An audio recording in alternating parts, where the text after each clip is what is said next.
অবিবাহিত কোনো নারী পুরুষ যদি ব্যভিচার করে তাদের শাস্তি হচ্ছে 100 ল্যাশেস, 100 বেত্রাঘাত।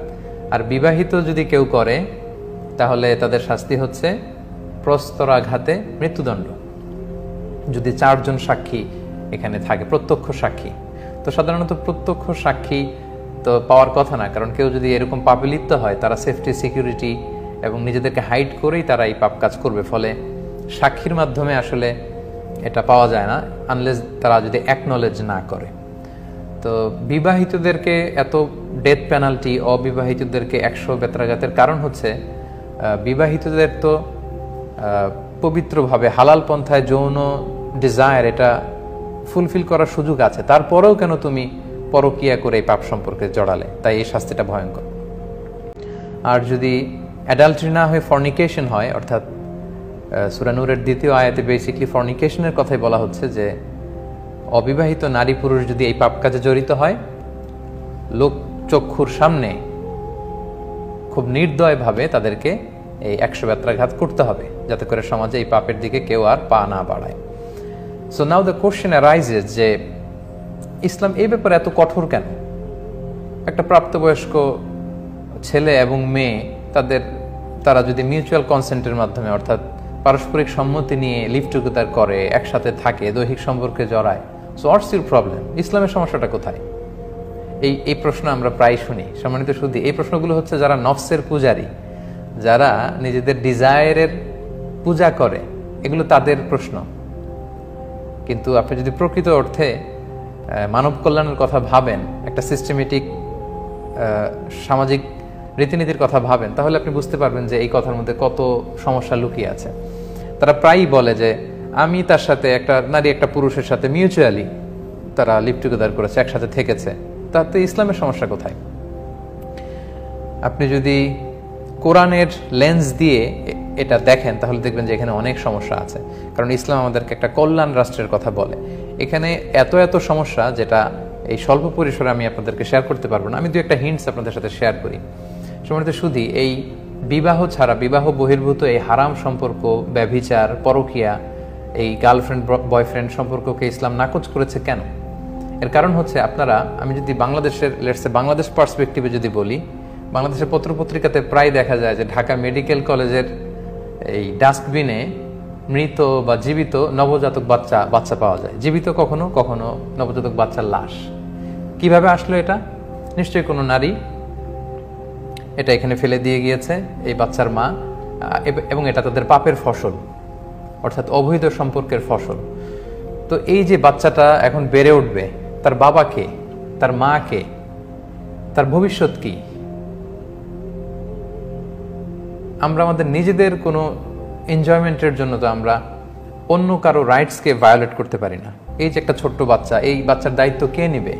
সে কেন ইয়াতিম হয়ে অরফেনেজে কেন সে বড় হবে? প্রতিটা মানুষের মাতৃ স্নেহ, পিতৃ স্নেহ, পারিবারিক যে ভালোবাসা, এটার মধ্য দিয়ে বেড়ে ওঠার কি অধিকার নেই?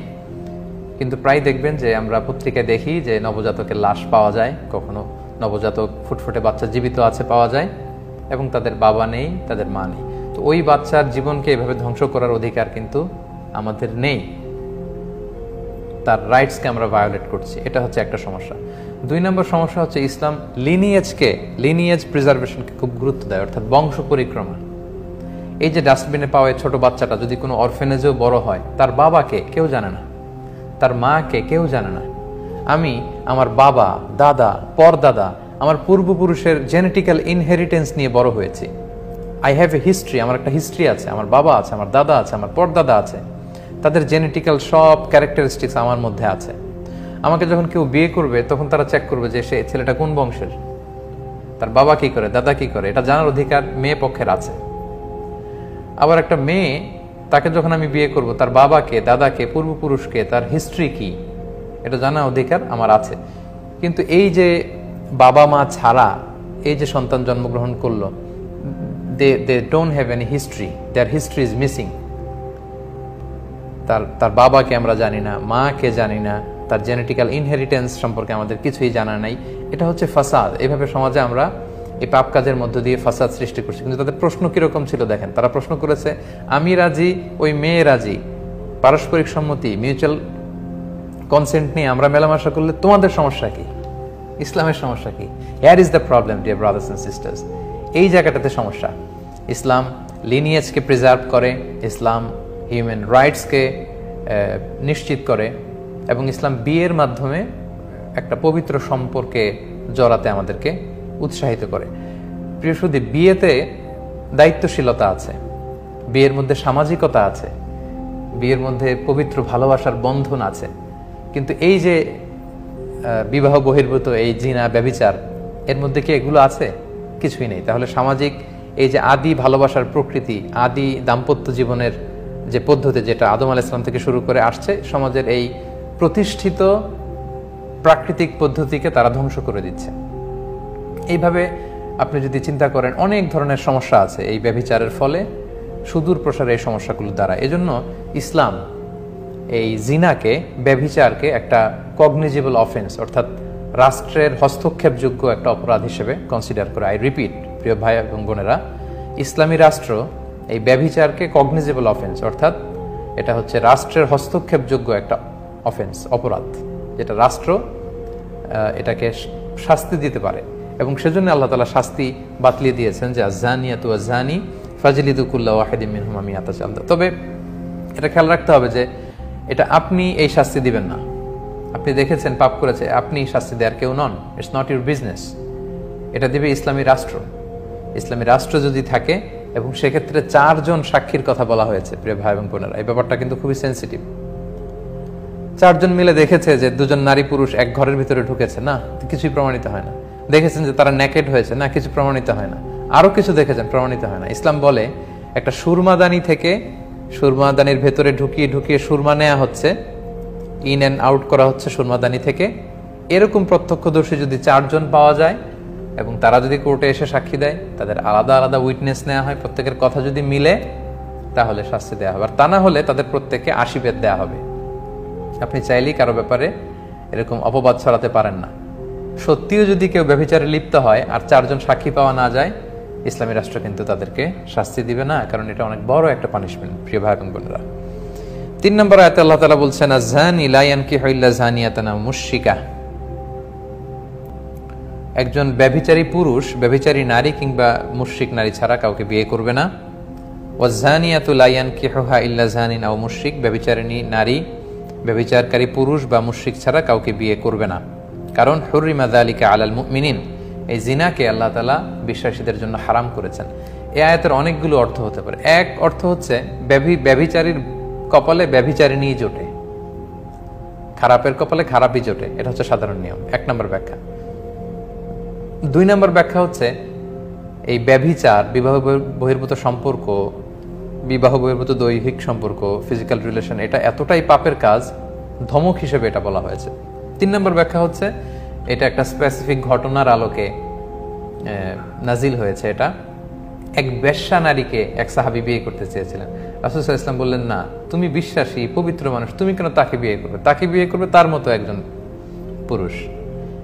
এই প্রসঙ্গে আল্লাহ তাআলা আয়াতটি নাজিল করেছেন। 4 নম্বর আয়াতে আল্লাহ তাআলা বলছেন ওয়াল্লাযীনা ইয়ারমুনাল মুহসানাতি সুম্মা লাম ইয়াতু বিআরবাআতি শুহাদা ফাজলিদুহুম 80 জালদা। যেটার একটা হিন্টস একটু আগে আমি দিয়েছি, যে কোনো পবিত্রা নারী অথবা বিবাহিতা নারী, তাদেরকে যদি কেউ স্ল্যান্ডারিং করে, অর্থাৎ অপবাদ দেয়, ব্যভিচারের অপবাদ দেয়, এবং অপবাদ দিয়ে তার সাথে আরো 3 জন, মোট 4 জন উইটনেস যদি হাজির করতে না পারে, তখন তাদেরকে 80 বেত দাও। এটা হচ্ছে আরেকটা লিগ্যাল রুলিং। তাহলে প্রথমে আমরা জানলাম অবিবাহিত নারী পুরুষ ব্যভিচারে লিপ্ত হলে 100 বেত। আর এখন আরেকটা রুলিং জানলাম, যে কেউ যদি কোনো নারী বা পুরুষের বিরুদ্ধে অপবাদ দেয় আর তার কথার পক্ষে 4 জন সাক্ষী হাজির করতে না পারে, তখন তাকে 80 বেত দিতে হবে। ব্যাপারটা খুব ভয়ঙ্কর। সো ইসলামী রাষ্ট্র আসলে আমাদেরকে গোয়েন্দাগিরি করতে শেখায় না, আমাদের নৈতিক উন্নতি, আমাদের আত্মশুদ্ধি, আমাদের জীবনে শুদ্ধাচার আনয়নের মাধ্যমে আমাদেরকে পবিত্র ভালো মানুষ বানাতে চায়। এজন্য এরকম পাপ কাজ যদি আমার চোখে পড়েও যায়, আমি এটা বলতে পারবো না, কারণ আমি আরো 4 জন পাবো কোথায়? 4 জনকে নিয়ে সাক্ষী জোগাড় করবো কিভাবে?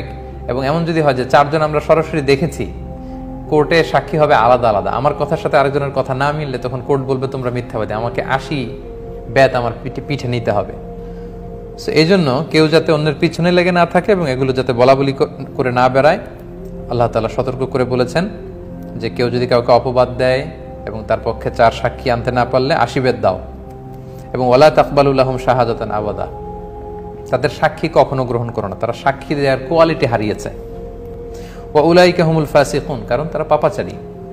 ইল্লাল্লাযীনা তাবু মিন বা'দি যালিকা ওয়া আসলাহু, তবে পরে যদি কেউ তওবা করে ফিরে আসে এবং নিজেদেরকে সংশোধন করে নেয়, ফা ইন্নাল্লাহা গফুরুর রহিম, তখন আল্লাহ তাআলা ক্ষমাশীল, তিনি মেহেরবান।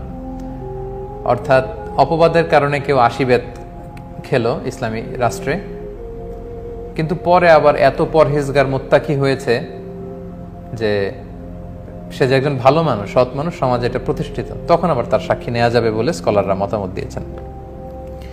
তাহলে সম্মানিত সুধী, এখানে ইসলামী রুলিংসের একটা ধারা পরম্পরা আছে, একটার পর একটা যাচ্ছে, সো আমাদেরকে কানেক্ট করতে হবে। এই পর্যায়ে এসে আমরা জানলাম অপবাদ যদি দেয় কেউ, 4 জন সাক্ষী হাজির যদি করতে না পারে, তার পিঠে 80 বেত দেওয়া হবে। তো রাসূলুল্লাহ সাল্লাল্লাহু আলাইহি ওয়াসাল্লামের সময়কালে এক সাহাবী, ওনার নাম হচ্ছে হেলাল ইবনে উমাইয়া, উনি একবার দেখলেন যে ওনার স্ত্রীর সাথে আরেকজন পরপুরুষ ব্যভিচার করছে। তো এই অবস্থায় একজন স্বামী, গায়রাত সম্পন্ন স্বামী, যার আত্মসম্মান বোধ আছে, সে যদি তার স্ত্রীকে অন্য পুরুষের সাথে মেলামেশা করতে দেখে একেবারে ঘনিষ্ঠভাবে, তো তখন তো সে আরো 3 জন সাক্ষী খুঁজতে যাবে না, অন্য কাউকে তো সে এটা দেখাবে না, এটাই তো স্বাভাবিক। তিনি অত্যন্ত মর্মাহত হলেন, রাসূল সাল্লাল্লাহু আলাইহি ওয়াসাল্লামের কাছে যেয়ে বললেন, ইয়া রাসূলুল্লাহ, আশেপাশে অনেক সাহাবারাও ছিল, ইয়া রাসূলুল্লাহ, আমি আমার স্ত্রীকে দেখেছি আরেক পুরুষের সাথে ব্যভিচার করতে, আপনি এটার বিচার করেন। রাসূল সাল্লাল্লাহু আলাইহি ওয়াসাল্লাম বললেন, না, বিচার তো করবো না, বরং তুমি 3 জন সাক্ষী নিয়ে আসো, তো তুমি সহ 4 জন হতে হবে, তখন বিচার করবো। উনি বললেন, ইয়া রাসূলুল্লাহ, আমি আমার স্ত্রীকে ব্যভিচারে লিপ্ত অবস্থায় দেখে আরো 3 জনকে ডেকে আনবো? রাসূল সাল্লাল্লাহু আলাইহি ওয়াসাল্লাম বললেন, আমার তো কিছু করার নেই হেলাল, কারণ আল্লাহ তাআলা আয়াত তাই নাজিল করেছেন, আল বাইগিনা, হয় উইটনেস আনবে, দলিল আনবে, ওয়া ইল্লা হাদ্দুন ফি তাহরিক, অথবা তোমার পিঠে 80 বেত দেওয়া হবে। তার স্ত্রীকে জিজ্ঞেস করা হলো, তুমি কি করেছো? সে বলল, না, আমি করিনি। রাসূল সাল্লাল্লাহু আলাইহি ওয়াসাল্লাম বললেন, আল বাইগিনা ওয়া ইল্লা হাদ্দুন ফি তাহরিক, হয় দলিল নয় তোমাকে 80 বেত। তিনি কেঁদে কেঁদে বললেন, ইয়া রাসূলুল্লাহ, এটা জেনে রাখেন আমি আল্লাহর কসম করে বলছি, আমি সত্যবাদী, আমি সত্য বলছি, এবং এই 80 বেত আমার পিঠে দেয়া লাগবে না, এর আগে নিশ্চয়ই আল্লাহ তাআলা আমাকে বাঁচাবেন। সুবহানাল্লাহ বিহামদি। এরপর পরে আল্লাহ তাআলা লিআনের আয়াত নাজিল করলেন। আল্লাহ তাআলা তিনি লিআনের আয়াত নাজিল করে দিলেন। লিআন হচ্ছে শুধু স্বামী স্ত্রীর সাথে সম্পৃক্ত। স্ত্রী যদি দেখে স্বামী অপকর্ম করছে, স্বামী যদি দেখে স্ত্রী অপকর্ম করছে, তারা তো আর অন্য সাক্ষী নিয়ে সেগুলো দেখাবে না, এটা তো লজ্জাকর বিষয়। তো সেক্ষেত্রে তারা ইসলামিক কোর্টের কাছে গেলে ইসলামিক কোর্ট তাদেরকে জিজ্ঞেস করবে যেটা করেছে কিনা। তারা যদি অস্বীকার করে, তখন যে বাদী ছিল তাকে বলবে, 4 বার তুমি একাই সাক্ষী দাও, তোমার আর 4 জন লাগবে না। সে 4 বার সাক্ষী দিবে, 5ম বারে বলবে, আমি মিথ্যাবাদী হলে আমার উপর আল্লাহ লানত। স্ত্রীকেও তাই বলা হবে, 4 বার সাক্ষী দাও যে আমি পাপ কাজ করিনি, আমি মিথ্যাবাদী হলে আমার উপর লানত। এইভাবে লেআন মানে একে অপরকে লানত করবে, এবং ইসলামিক কোর্ট তাদের এই বিবাহ সম্পর্ককে সেপারেট করে দিবে। তাহলে যদি স্বামী স্ত্রী হয়, সেক্ষেত্রে আল্লাহ তাআলা স্পেশাল একটি বিধান এখানে নাজিল করলেন। তো এই আয়াত নাজিলের মধ্য দিয়ে হিলাল ইবনে উমাইয়া রাদিয়াল্লাহু তাআলা আনহুর পিঠ কিন্তু বেঁচে গেল, ওনাকে আর 80 বেত দেয়া হলো না, তাদেরকে সেপারেট করে দেয়া হলো। এবং এই মহিলা গর্ভবতী ছিল, রাসূল সাল্লাল্লাহু আলাইহি ওয়াসাল্লাম বললেন, দেখো তো এই বাচ্চা যদি এমন হয় তাহলে এটা হেলালের, না হলে অন্য কারো। দেখা গেল যে না, রাসূল সাল্লাল্লাহু আলাইহি ওয়াসাল্লাম যেই সিম্বল বলেছেন তাতে করে বোঝা যাচ্ছে যে এটা হেলাল রাদিয়াল্লাহু তাআলা আনহার বাচ্চা ছিল না, নারী আসলেই ব্যভিচারিণী ছিল। রাসূল সাল্লাল্লাহু আলাইহি ওয়াসাল্লাম বললেন যে যদি কোরআনের আয়াত নাজিল না হতো তাহলে সত্যি আমি খুব মর্মন্তুদ শাস্তি এই নারীকে দিতাম। এই ব্যাপারগুলো খুব চমৎকারভাবে কয়েকটি আয়াতে আল্লাহ তাআলা বলছেন, আমি আপনাদেরকে শোনাচ্ছি। আল্লাহ তাআলা বলছেন, ওয়াল্লাযীনা ইয়ারমুনা আজওয়াজাহুম ওয়া লাম ইয়াকুন লাহুম শুহাদা, কেউ যদি তাদের স্ত্রীদের ব্যাপারে অপবাদ দেয় ব্যভিচারের, কিন্তু সাক্ষী না থাকে, ইল্লা আনফুসুহুম, তারা নিজেরা ছাড়া, ফাশাহাদাতু আহাদিহিম আরবাউ শাহাদাতিন বিল্লাহ, তখন তাদের একজনের সাক্ষী 4 জনের সাক্ষীর স্থলাভিষিক্ত হবে, এবং সে বলবে যে ইন্নাহু লামিনাস সাদিকিন, 4 বার সাক্ষী দিয়ে বলবে যে আল্লাহর শপথ আমি সত্য বলছি, আমি দেখেছি। ওয়াল খামিসাতু আন্না লা'নাতুল্লাহি আলাইহি ইন কানা মিনাল কাযিবিন, 5ম বার বলবে আমি মিথ্যাবাদী হলে আল্লাহর লানত আমার উপর। ওয়া ইয়াদরাউ আনহাল আযাবা আন তাশহাদা আরবা'a শাহাদাতিন বিল্লাহ, এরপর তার স্ত্রী সাক্ষী দিবে 4 বার যে না আমি এই পাপ কাজ করিনি, ফলে স্ত্রীও শাস্তি থেকে বেঁচে যাবে, যেহেতু কেউই স্বীকার করছে না। ইসলামিক কোর্ট তাদের সেপারেশন ছাড়ার কোনো সুযোগ এখানে নেই। আরবা শাহাদাতিন বিল্লাহি ইন্নাহু লামিনাস সাদিকিন লামিনাল কাযিবিন, সে বলবে আমার স্বামী মিথ্যা বলেছে। ওয়াল খামিসাতু আন্না গাদাবাল্লাহি আলাইহা ইন কানা মিনাস সাদিকিন, পঞ্চমবার বলবে আমি যদি মিথ্যাবাদী হই তাহলে আল্লাহর গজব আমার উপর। এইভাবে সেপারেট করে দেয়া।